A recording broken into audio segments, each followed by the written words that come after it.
God damn it, Dub. Okay. Anyways,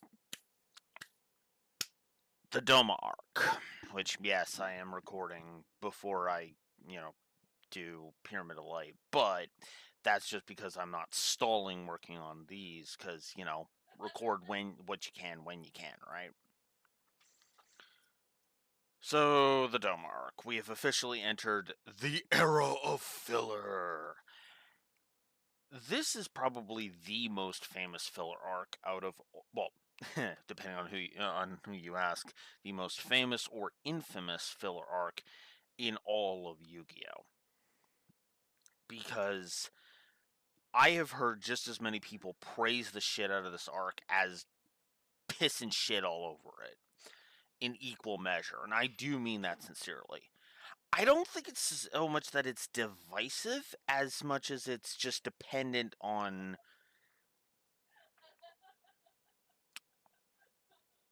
As my sister laughs at the conversation she's having. It's not so much. It's not so much a case of it being divisive, so much as it being supposedly misunderstood.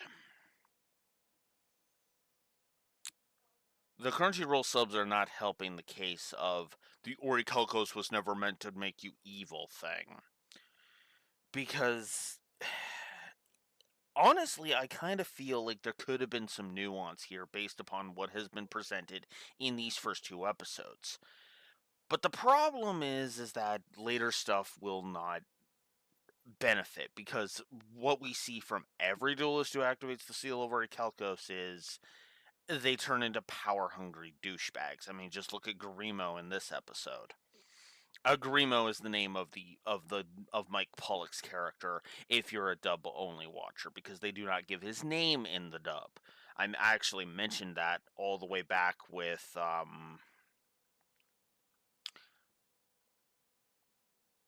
was it with Seeker? It was we've had two examples of one version naming a character and then another version not naming a character. Although if you want to count each character, then it's three instances because we had Seeker, the Exodia Rare Hunter, who was named in the Japanese version but not in the dub in the sub but not in the dub, and then we had Loomis and Umber who had names in the dub but not in the sub. And yeah, this is another example of the sub names them, the dub does not. Which is funny because we actually get names for. Wait, did Imelda give his name? I don't think Imelda gave his name. Imelda named his target, but Imelda did not give his name. Raphael and Valen were given names in this episode, mostly because Garimo is Raphael's servant, and Valen is basically trying to pull the whole Gambit thing. The name's Valen, and mon ami, remember it. And I'm so sorry for if you just got pissed off at me talking like Gambit for Valen. But that's what immediately pops into my head whenever I think of somebody saying, remember my name,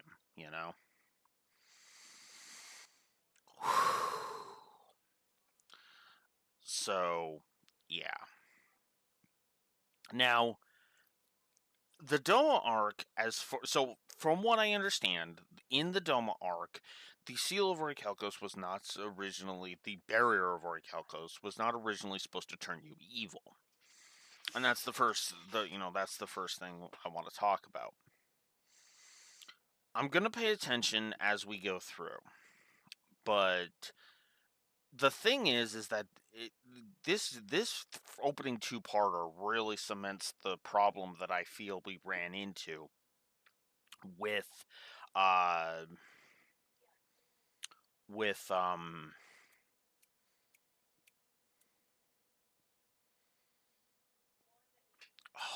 what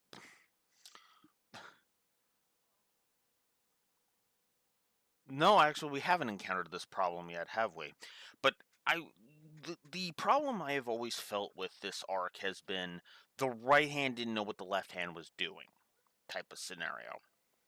In other words, the dual scripters didn't understand what the dialogue scripters were trying to get at, right? Because the problem is that there isn't. Some people will claim that there's nuance to the Orichalcos in the sub, and I guess we'll see. But the problem is that the animation does not lend itself to that at all. With two exceptions, every person who activates the seal of Orichalcos is all power, power, power, power, power, power, power, power, or I need more power, power, power, power, power, power. Yeah, which is hilarious because two of those people are literally two of the three musketeers of Doma, but I digress. Yes. Um, but yeah. Also, I'm gonna go ahead and say it from memory. This is my favorite duel in this arc. Right here at the beginning, we just start with it. Sure.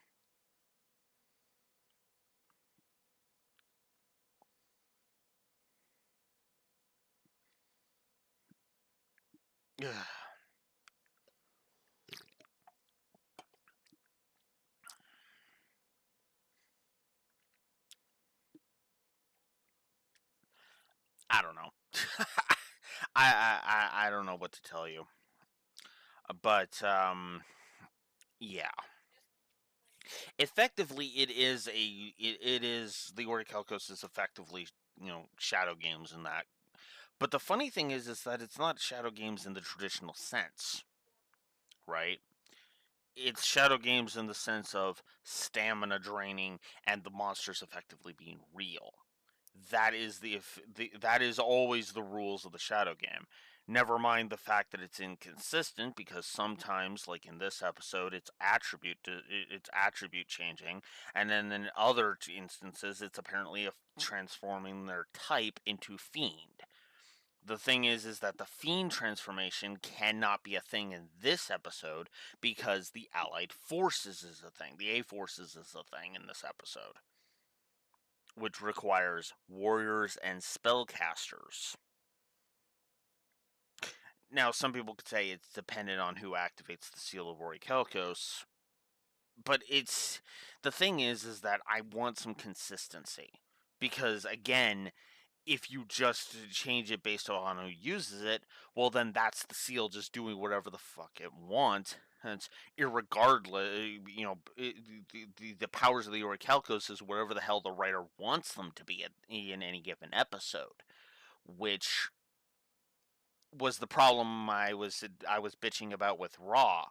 You know, the hieratic text. That's literally the hieratic text all over again, just in a different form.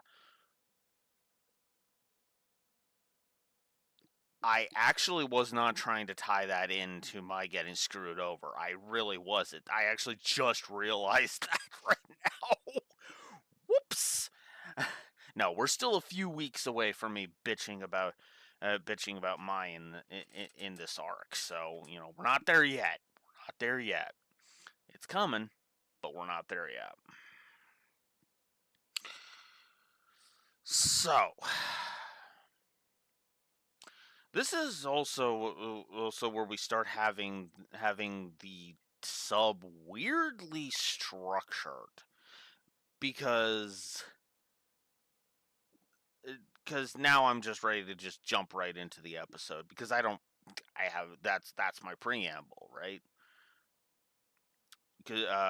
Takahashi needed more time to work on Millennium World, and which actually there's a point in there is a point that actually gave the dub the point, which I'll touch on in a bit.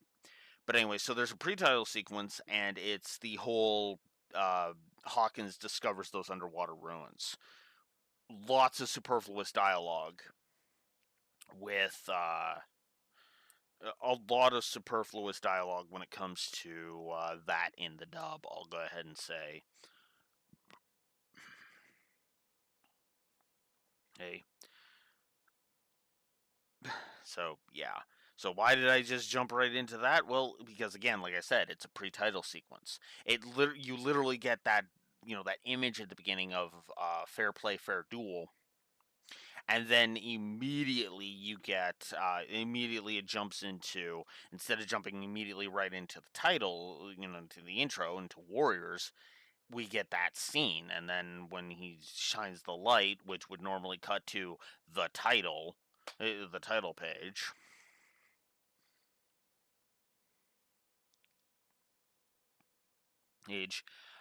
instead it cuts to the intro, which I suppose actually I already discussed Warriors, didn't I? I don't much care for it, but it is something that has that has started to grow on me. I don't hate Warriors, but it's not my favorite intro. You know, it's third in DM overall. Oh, exclusively for the sub. If I was to include the dub song,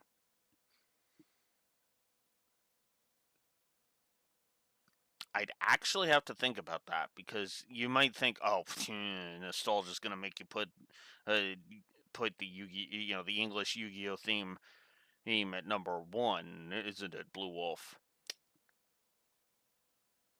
Actually, no. Overlap is actually more of what I'm leaning towards. If anything, the English version would probably take the third place slot. Yes, seriously, because I think overlap and voice are just that damn good. My opinion. Anywho, uh, also, while we're on the subject of music, I know I'm gonna get roasted for this, but I actually like the dub's music, especially the Seal of Orichalcos theme. The ba ba ba ba ba ba ba. That whole thing. It's kind of a generic song, I'll admit, but at the same time, it's like that's actually kind of an intriguing and eerie song to play. And what's funny is that in the dub, the Orichalcos is the only evil power that gets its own music, really, which is funny. Because in the sub, multiple things have to share. Darkness Awakens, for example. But I digress. So, anyways, we cut back from the break, and Weevil and Rex are thrown into, are delivered onto us, and they bump into Garimo, voiced by Mike Pollock in the dub. It might be nostalgia talking, but I also prefer the dialogue in the dub. I don't know, there's just something about the staleness, the dry staleness of the dialogue in the sub that's just like, which could be very much be a Crunchyroll subtitle fail, and I will acquiesce to that. Which is funny, because Crunchyroll actually uses their subtitles to plug a plot hole that's been around for a while. I'm not even joking, but we'll get there later. I don't want to bring it up now. I don't want to bring it up now. No, because that's in part two. Uh,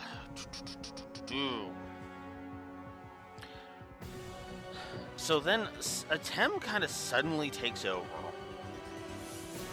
and in the dub, it's implied that Atem makes Yugi cut classes. I always thought that was the other way around, but no, there is no implyment of Atem making Yugi skip class. Yes, it's just, wait, where are we going? Why did you suddenly leave school? It's much more heavily implied that Atem waited until classes were out in the sub before doing that.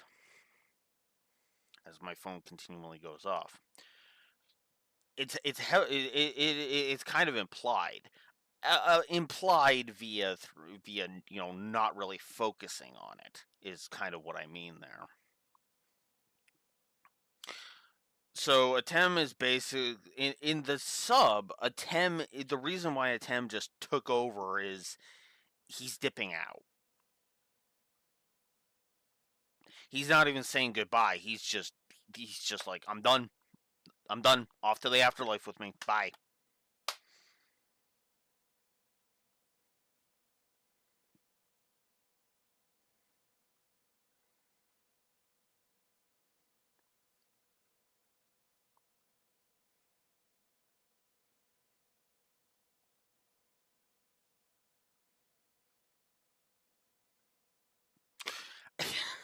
Now, I, mm, I,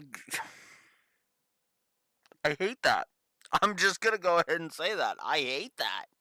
I so prefer I so prefer the eagerness of a Tem in the dub, because in the dub it seems a little more eager of, the god cards are trying to show me what to do, so it's like, okay, let's go, let's quickly figure this out. But in the sub it's literally like, no, I'm ditching everybody. What? In my opinion, in the sub, that is out of character for a Tem. Straight up out of character for a Tem. And in my opinion, the dub actually plugs this plot hole by effectively making the voice from the god cards darts. Because we see darts chanting in the sub, and that of course causes the frosting over of the tablet, and the dark power hour from the god cards, and yada yada yada. I prefer the explanation of there's some dark power is draining the power of the god cards, because it would actually then go on to explain why it is, for example, Garimo can use the power of the Orichalcos and only suffer a little bit of a headache. Because in the sub, it is heavily implied that even with the power of the Orichalcos, you can't fully subjugate a god, which admittedly makes sense. But then again, I'm also of the mind that if the Orichalcos is so damn powerful, which it's supposed to be, then controlling both Garimo and Obelisk without breaking a sweat, especially considering this thing can cancel out the power of the Millennium items, I feel like pointing out. Yeah, that actually makes a large degree of sense to me. So then dual monsters start running amok. Kaiba Corp is overwhelmed by the press blaming Kaiba Corp because, of course. Wonder if a certain other dual monsters company is getting harassed like that. We also then learn through the news broadcast that it is a global problem. And then, of course, because despite the whole god cards having the power drained and or something going weird when the god cards were held up to the tablet, they didn't think to secure the god cards in case that was somebody trying to drain their power so that they could be stolen.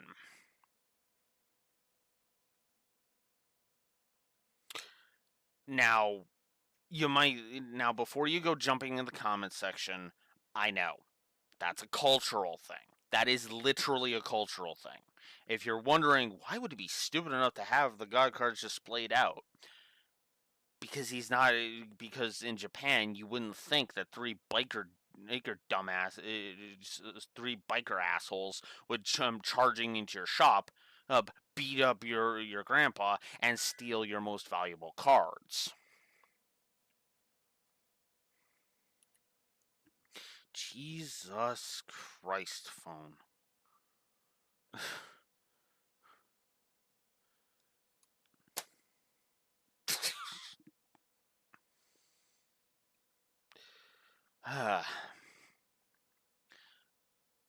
But yeah, no. In Japan, you wouldn't expect, you aren't gonna expect three biker assholes to come in and steal your most valuable cards by beating up your grandpa.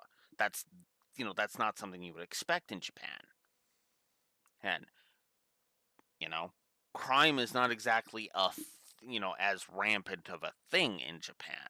or at the very least, it's done far more respectfully than it is in, say, North America. And I say North America because I don't want to single out just the states, because the country I live in is no better in some places. So, I mean, for God's sakes, I literally live in a city that I have made the joke of. I've made the joke that the city I live in is a billionaire in a batsuit away from being renamed Gotham. And for at bare minimum of 7 years, this stupid city has been taking that as a challenge, not a joke.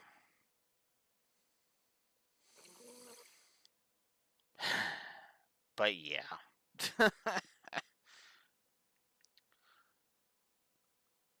uh, But anyways, just before the god cards are taken, we see a press conference from Kaiba. Both in the sub and the dub, he basically says Kaiba Corp is not responsible. He basically just says Kaiba Corp is not responsible in the dub. In the sub, he literally gives an explanation of, evidence that his company can't be involved, because as soon as that shit happened, they shut the Solid Vision servers down, for maintenance. Smart move, Seto. Props. Huge props. Holy shit. I'm not even trying to be facetious. I am meaning that sincerely. What is it with Seto being actually kind of awesome in the filler? Well, aside from a virtual nightmare, but we'll let that one slide. you know.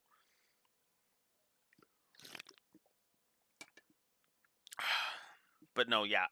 In all seriousness, awesome.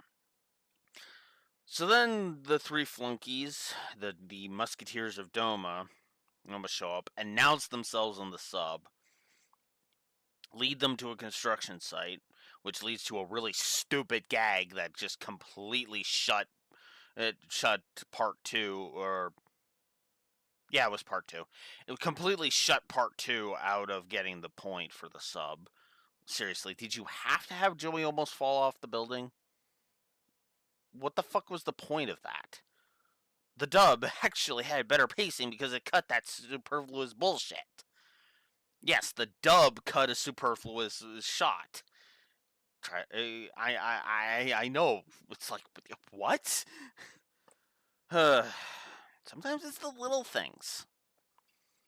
Thanks. So then Grimo challenges Atem to a duel. He understands the power of the god cards, and he begins dueling Yugi. Dueling Yugi. So this is the first time. No, I'm wrong, isn't it? Aren't I? I think This is the first time Marauding Captain's effect has gone off. So Marauding Captain shows up, brings out Shadow Tamer, and then Garimo pulls off the Seal of Orichalcos. So now, for those that know the Seal of Orichalcos' effects like the back of your hand, and please forgive me, but for those that don't, I'm going to go over it here. 500 point boost to just the activator of the cards monsters. The owner of the card, the player of the card can summon monsters to both their monster zones and their spell and trap zones. And the loser of the duel loses their soul. Yeah, those first two effects should really say all it needs to about this effectively being a Mary Sue card. Although, hey, if you wanted to actually do an attribute and type fixing, it could be interesting, but whatever. I already mentioned the power of the puzzle is useless against the Orichalcos. Grimo in the sub even says is Muda. Muda, right? as in useless, you know? So then Atem uses Shallow Grave to bring out to get all three Magna warriors onto the field, which brings out Valkyrian, uh, which wrecks Marauding Captain. But unfortunately, Garimo plays Monster Reborn to revive Marauding Captain and sacks all three to summon Obelisk. So now Yugi is up. So now Atem is facing a 4,500 attack point Obelisk without Osiris in his deck.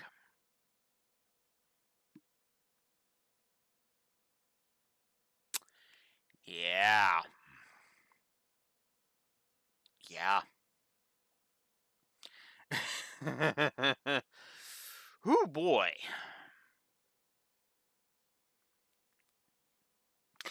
That leads us into part 2. Also, I love the taunting from Mike Pollock's version of Karimo. Mike Pollock is really the main reason why this two-parter got the dub got the points for this two-parter, because Mike Pollock is amazing. Seriously, find somebody who loves you the way 4K Media loves Mike Pollock. I'm not even joking about that. Holy shit. I mean, consider Mike Pollock has been the most consistent Sonic voice actor we have had, as he has been the voice of Eggman since the 4Kids days. The Sonic X days. Which I want to remind you, I think the first game that had started using the 4Kids cast was Shadow the Hedgehog in 2005. And Mike Pollock is still the voice. 20 years later. That's not even a joke. Actually, I am actually going to look that up. Yeah. So basically, since 2003, Mike Pollock has voiced Eggman in Sonic X and then the video games, respectfully, and even in other animated series. Now that I'm thinking about it, because he was also the voice of Eggman in Sonic Boom. Now that I'm thinking about it, but yeah. So Garimo kind of gets a bit of a headache because the Orichalcos, the power of the Orichalcos and the God cards don't really mix very well. Yugi uses Brave Attack to get rid of Obelisk. Then Garimo refreshes his hand with Card of Sanctity, which actually allows Watapon to make its series debut, because it showed up in Pyramid of Light. I'm still going to show Watapon in this one because I'll probably be editing this one first before the other one. I'm probably going to get like one, maybe two more videos done today. Mostly just because then I can actually say that I'm well ahead of the pack. Because hey, if I get this edited and then the next two edited, hey, that's literally 3 more videos that I can say that once I get my Pyramid of Light video done, bam, that's 4 weeks of content that can be released, or well, not released, but like uploaded. If I start a Patreon, that would be a good way to do that, and then just give my patrons the link to the videos. Anywho, I'm just rambling. So then he utilizes the power of Warrior Digreffer.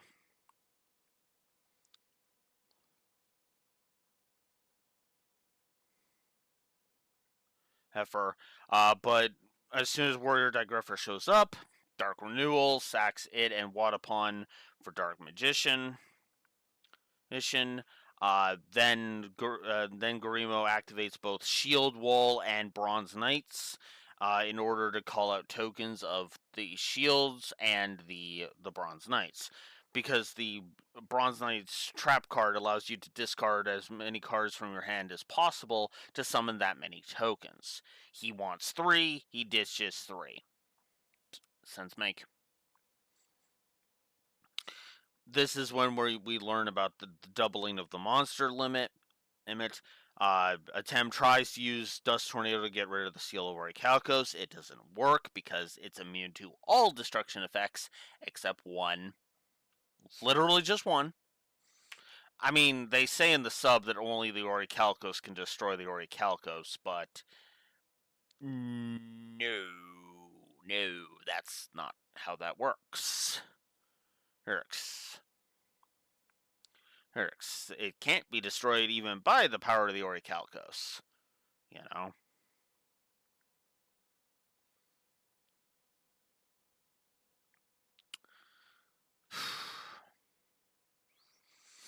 So then Garimo activates the Warrior Returning Alive and the A forces, aka the Allied forces, to basically do a whole bunch of things. Atem has Queen's Knight on the field. This is when he does Sacrifice Escape to sacrifice Queen's Knight in order to bring out Dark Magician Girl via Magical Academy. Okay. Now, the wiki and most other sources I can claim all agree that most subtitled versions do not explain how the hell Diffusion Wave Motion and Dark Magician Girl not only is the 500 point boost, but but is able. The dub doesn't explain why Dark Magician Girl comes out with 2,500 attack points, and how Diffusion Wave Motion can be used with her because she's too low of a level. Enter the Crunchyroll subtitles, because the Crunchyroll subtitles actually add in whether or not this is an inaccurate translation, but you know what? For this, even if it is inaccurate, I am actually going to accept this more because it actually plugs a plot hole, and I'm just going to go ahead and say, even if it's a little inaccurate, who cares? It's still Tim explaining that Dark Magician Girl came out thanks to Magical Academy, and they just throw in a tiny little bit of dialogue that says that her level goes up by 2. Who? Again, I'm willing to accept mistranslations when they plug plot holes, and make the story better. Header. It's why I was much more okay with season 1 and the dub, just to name one example of that. So, yeah.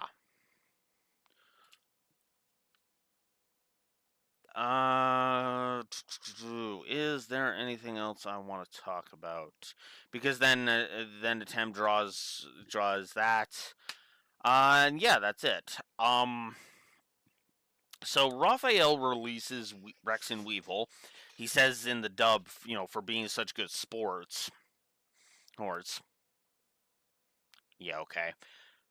That never made any sense to me. Like, can he just do that? We never see him do this ever again, by the way. The only time souls are released is when we actually deal with the source of the problem, so.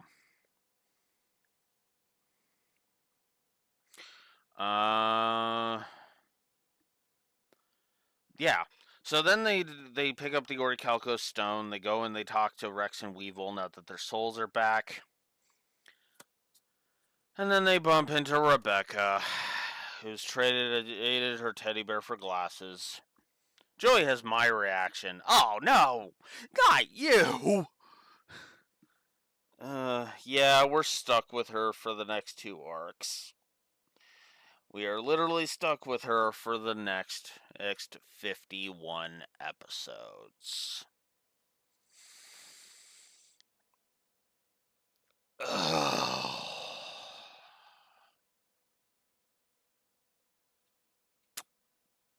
And then they go and see Rebecca's grandfather, father, and in the sub, the shock value is he knows about the pharaoh, and in the dub, it's just I need to talk to you because I think all of this shit it involves you, which I mean, duh, right?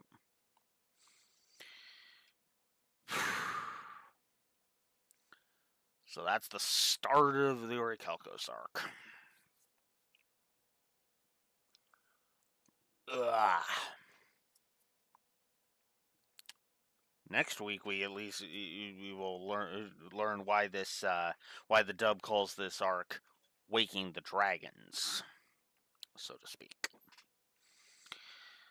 But until then, and this is Blue Wolf Alex of the Lore Walkers signing out. Have a good one. The Doma arc has begun.